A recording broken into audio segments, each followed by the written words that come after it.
All right, good afternoon. Let me begin by running through the week ahead. Then we'll have some details of an announcement. And then I want to make some proactive statements around the emerging issue of a foreign terrorist fighter who has identified themselves.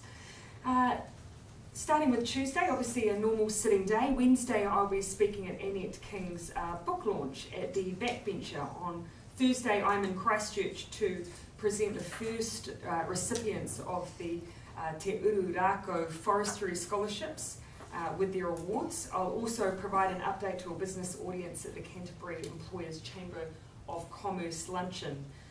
I'm back in Wellington on Friday to speak at the Zonta International Women's Day breakfast event at Parliament. The Auckland Arts Festival also opens this week, so on Friday night I'll be speaking at the opening of that. To begin with, I want to make some comments, particularly with my status as the Minister of Arts, Culture and Heritage alongside Minister Faafoi. Many New Zealanders are being subject to ticketing scams and fraud, including unknowingly buying tickets at inflated prices from unofficial sites. Professional scalpers are using ticket bots to buy up large quantities of tickets online and then resell them at hugely inflated prices. Now, concerns about this practice has already resulted in bots being banned in overseas jurisdictions, the likes of the United States, the UK and parts of Australia. Increasingly, New Zealanders have brought to our attention the issue of ticket scalping. Many people have already lost out both financially and on experiences by purchasing tickets for events through unscrupulous ticket sellers and resale websites. Now, I have personally often heard terrible stories. Simply put, consumers aren't getting a fair deal. But I equally hear from artists that they are devastated to hear that people who come to see them are being taken advantage of.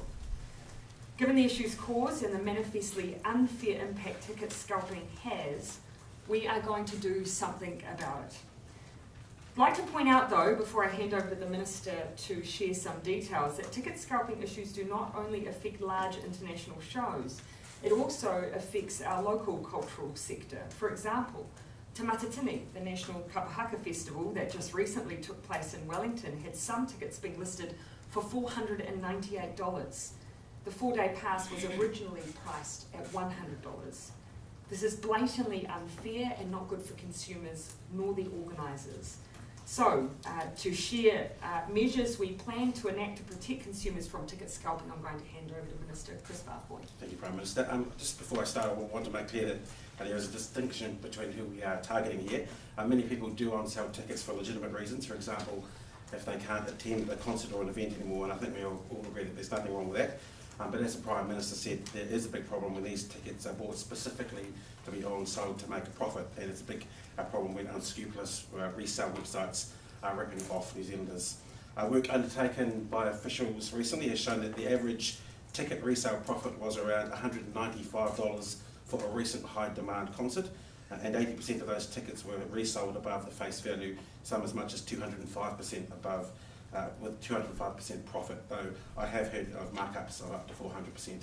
Research undertaken by Consumer New Zealand in 2017 showed that 54% of people who responded had paid more than face value for tickets, 40% were charged hidden fees, and another 40% had bought from a website they understood to be an official seller that wasn't.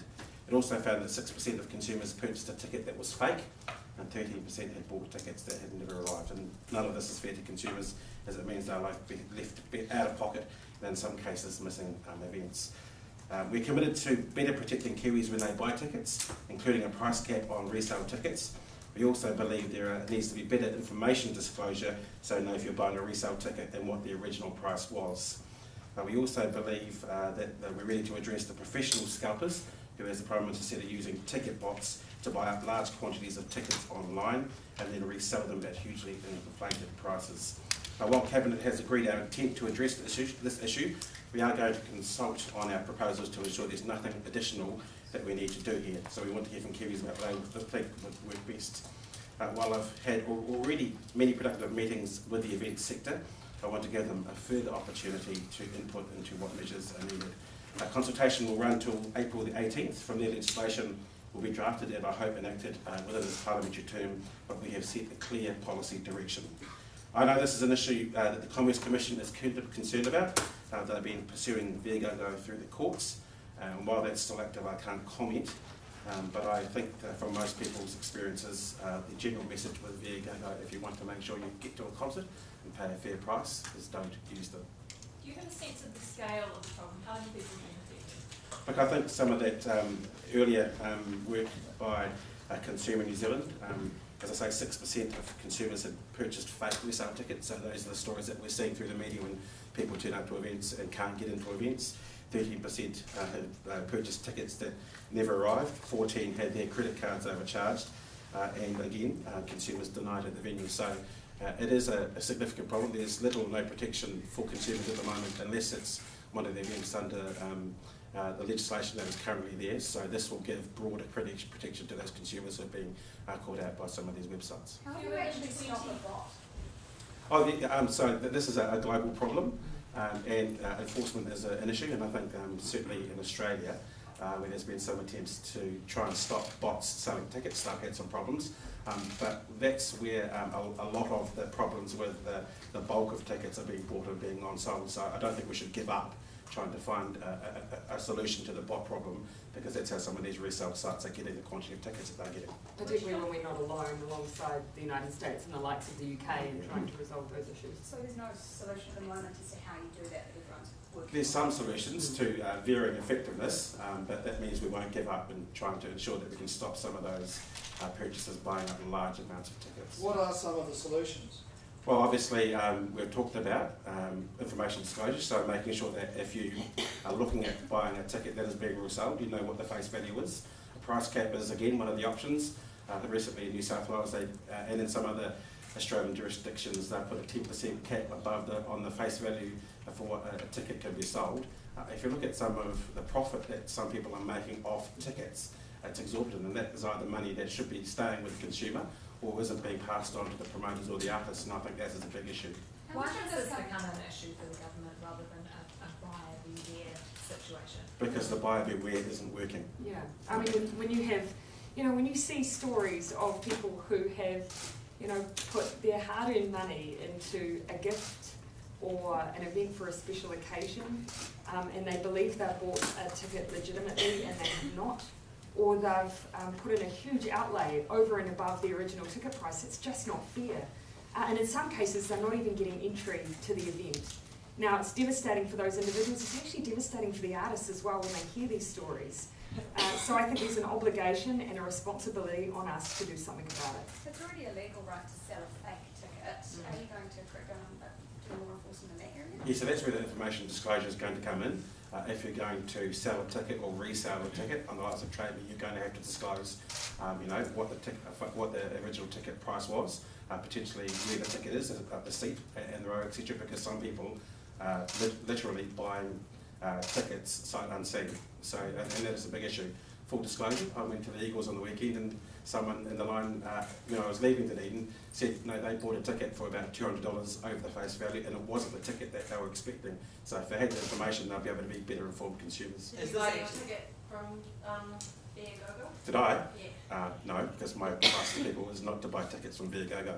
It's obviously easy to get Trade Me to implement something like that, but a lot of the stuff would happen on Facebook event pages, right? It would be very informal person to person. Yeah, and you're going to be able to crack down on that. Yeah, we hope to, because hopefully now consumers will know that we're pretty keen on making sure that there will be a set value that you can resale tickets at that. The consultation period is open for April the 18th, and we're hoping to get some feedback from the likes of Trade Me who have already met, but also people who might primarily look at buying tickets on Facebook and any problems. Are you willing to increase the funding for enforcement? Because a lot of this is because there's very light-handed regulation this year. Not necessarily. I don't think it's necessarily light-handed. I think some of the efforts in the bot domain might mean that we have to seriously look at that. But again, those policy decisions haven't finally been made, and we're looking forward to making sure we get some consultation and looking at the experience from the likes of Australia who've just done this recently too. How much of this falls on the promoter? Should all promoters have a resale option through their original site? Some of the issues with ticket selling also remain in the domain of the ticket providing company. So in amongst some of the consultation, we'll look at the structure of the ticket selling industry as well, because some of them sell in the primary market and also resale in the secondary market. So they're having two chunks at getting some profit off some of those tickets. And again, we don't think that's necessarily fair for consumers. And so will you increase in terms of a public campaign around this as well, will you increase funding for that sort of stuff? Well, hopefully now that this is out there, the consultation's out there, we want to make sure that a lot of people can have their say. We've spoken to the likes of trade media, we've spoken to the likes of a lot of promoters, and we understand a lot of the arts community are very keen to make sure this is happening, because at the moment a lot of consumers and performers are missing out. Would people now be needed by these changes in 2012 if they had been in place? I don't know. Did this emerge out of the issues at the M&M concert over the weekend? Pardon? Did this emerge as a result of... No. issues at the No, it no. didn't. No, it's been on the agenda for a while. You'll see from the example I used, obviously Te Matatini is but one, and the point that I think we'd really want to make, and we use an example in the press statement which is much more localised, this is not just about large-scale international events, it's affecting our local artists and ultimately, regardless of whether it's at large events or small events, people are being adversely affected. You guys talk about trade union, Henry touched on about the Facebook group, so just to be clear, you're looking at targeting the big companies that are the secondary ticket sites like Viagogo, or are you also looking to target everyday New Zealanders who are on selling? We differentiate between the two, that's one point that I would make, but obviously it's the large ones where we see bots being used. But I'll let the Minister comment on the resale versus scalpers. Yeah, look, in terms of Trade Me, we've spoken to them. I don't think it would be a big issue for them to change the form that people would have to fill in to sell tickets on their website. But again, as the Prime Minister said, the bulk of the problem is when you're getting large-scale tickets being bought up and being sold on some of these resale websites. Yeah. Again, Viagogo being one of the biggest issues, they are an issue for regulators around the world, and that regulator is taking action against them in the High Court at the moment, so I won't say much more than that. But again, the general message is, if you're thinking of Viagogo, don't go there.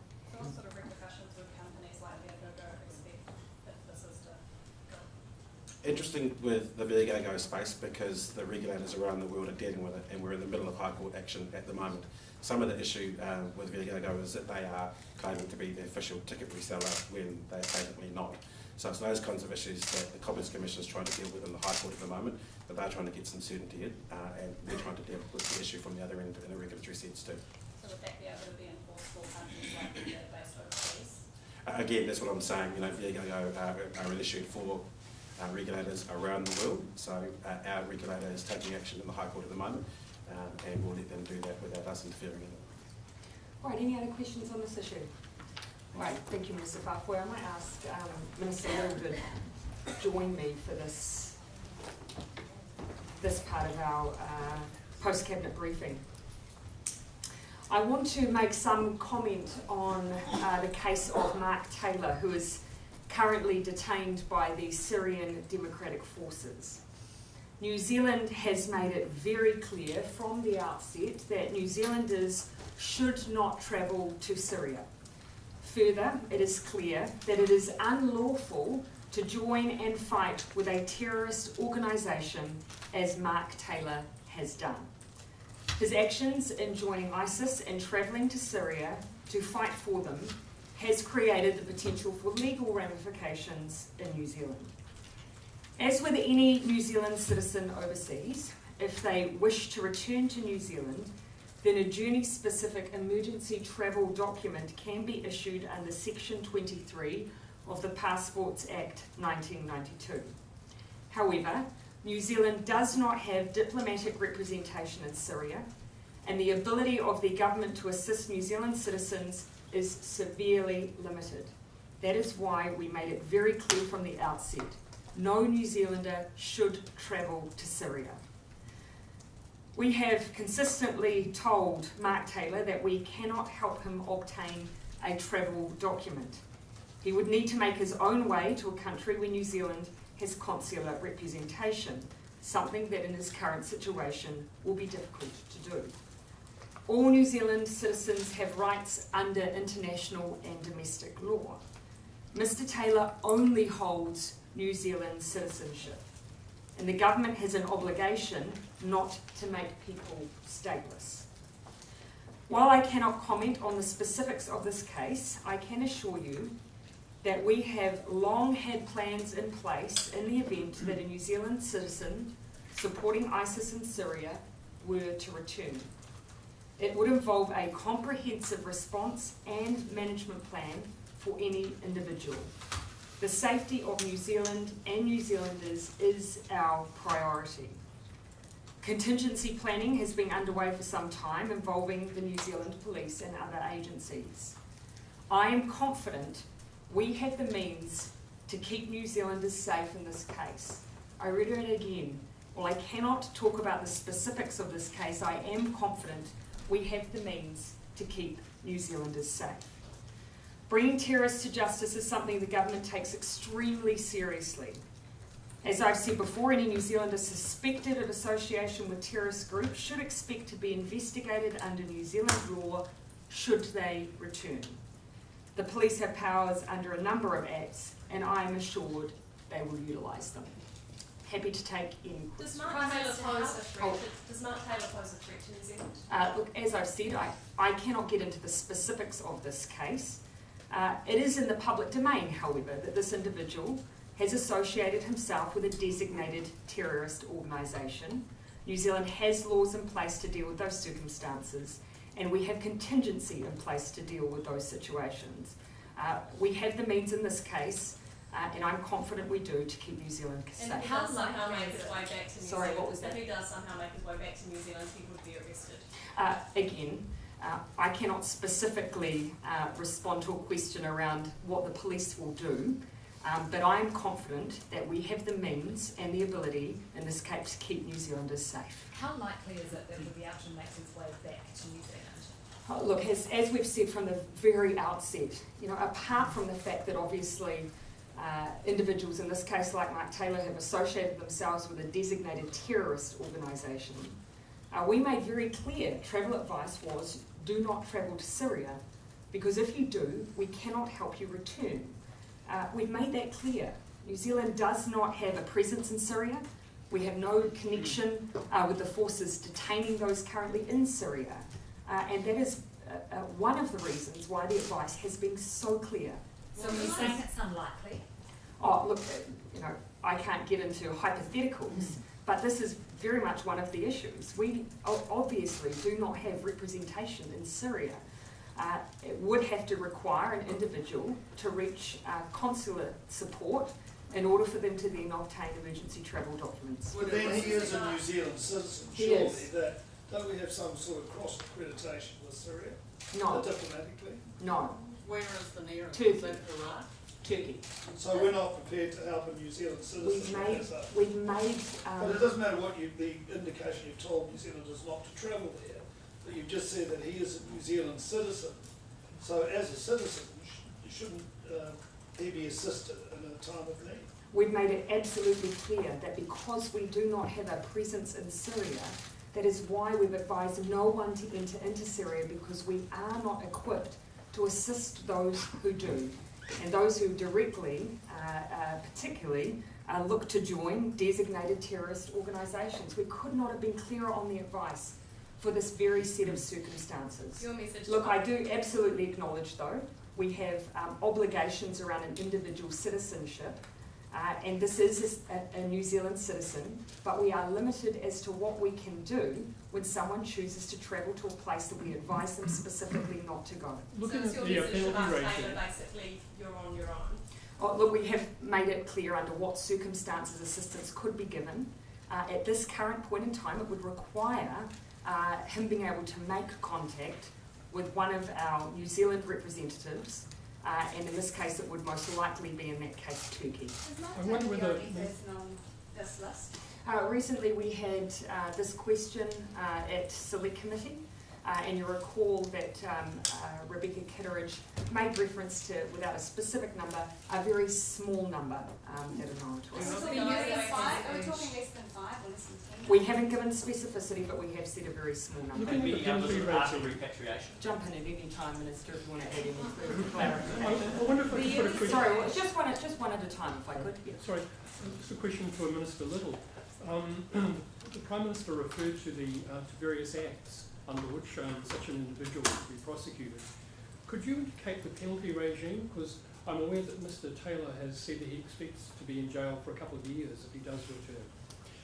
Yeah, I can't get ahead of either decision to prosecute or what the consequences of a prosecution might be.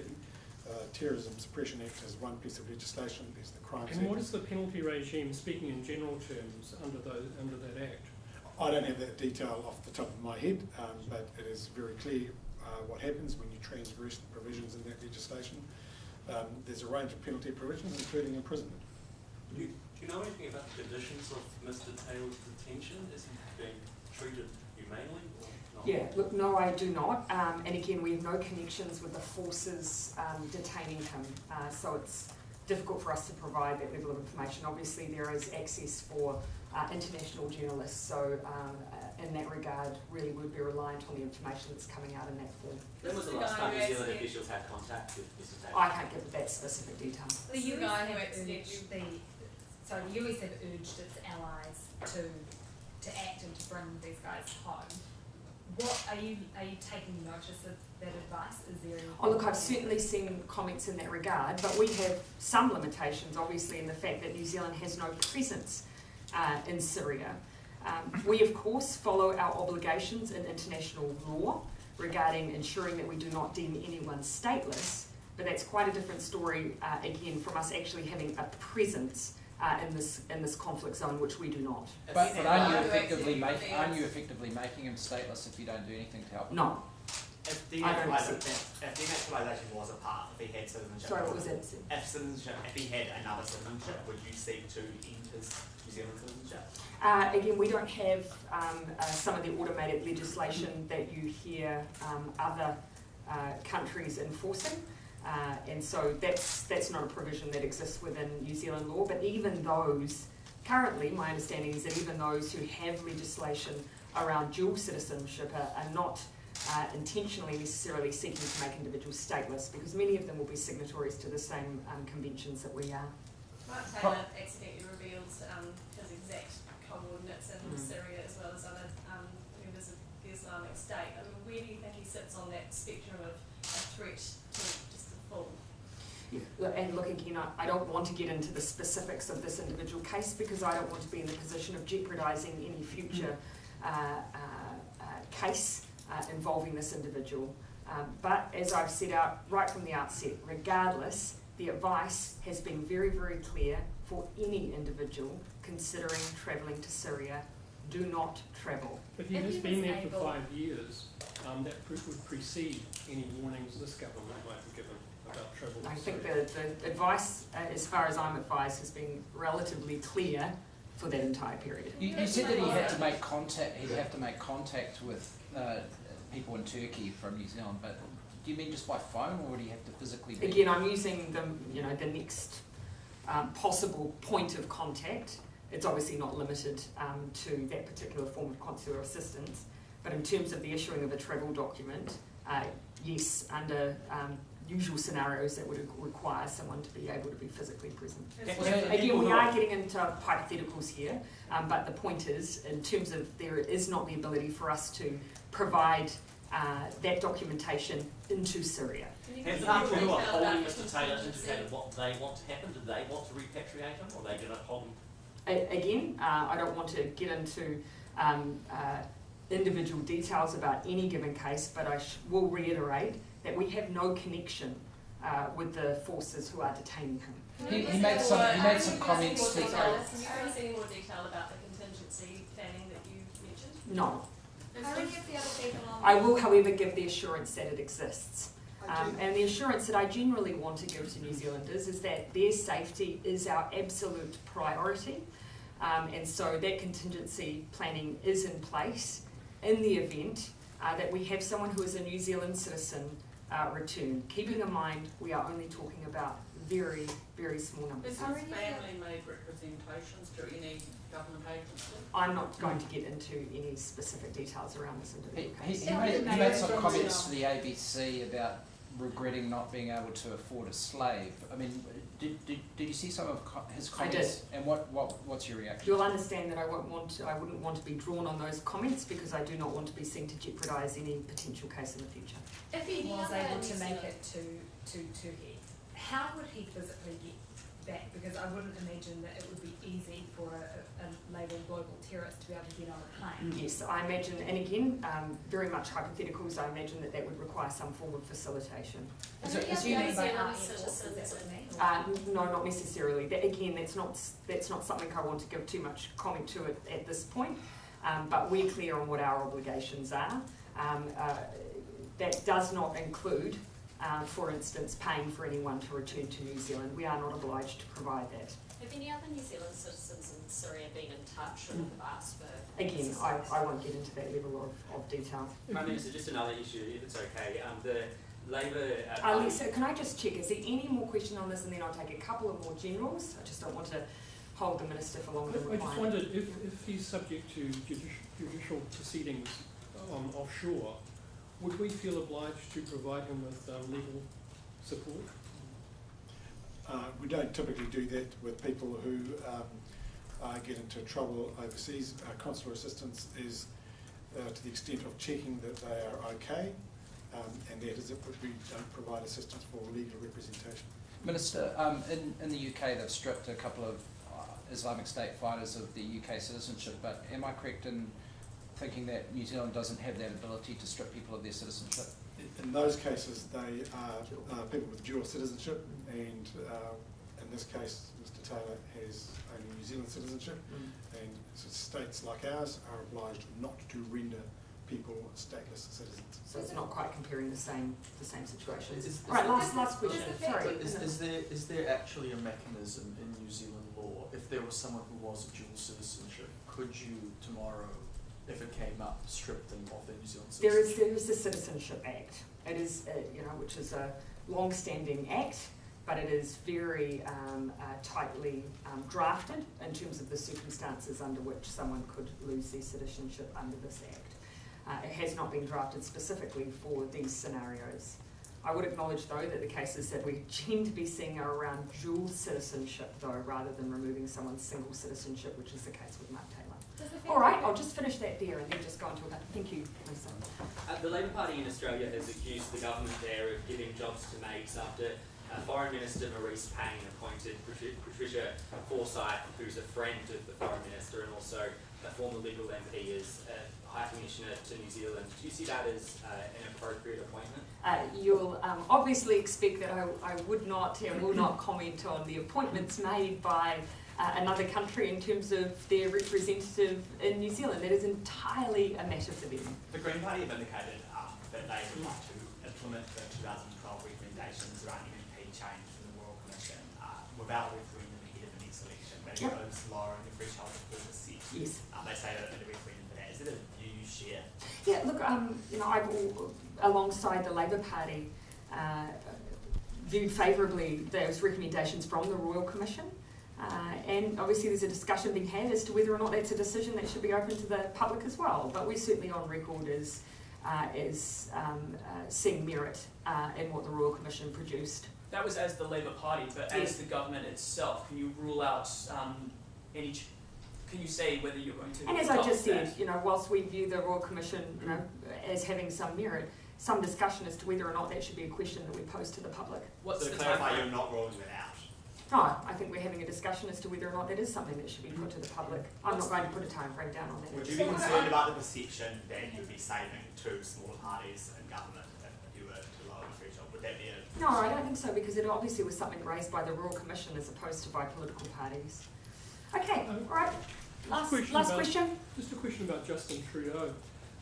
Has he shared many of the same goals we have in supporting a rules-based international order? Has he shared many of the same Has he? goals? Oh, look, I haven't analysed every single statement that he's made around trade, but certainly when it comes to the progressive trade agenda and trade for all, I certainly know Canada's been supportive of that. Yeah, and I just wondered whether his resignation, which is being mooted at the moment because of a scandal back home, would his departure be a setback for our program in this respect? It's saying- very much a hypothetical that you'll understand I won't be getting into. Thanks, Sorry, Kris. so just have another question. Can you do one Oh. more, please? Thank you. Please, just feel free to yell at me. Right, are you comfortable about Dame Jenny Shipley sitting on the board of the New Zealand China Council in light of the main Zeal ruling and also the comments that she made to the Chinese media? Look, ultimately, that is not a matter for government or cabinet. That is not an appointment that's made by us. Okay, thank you.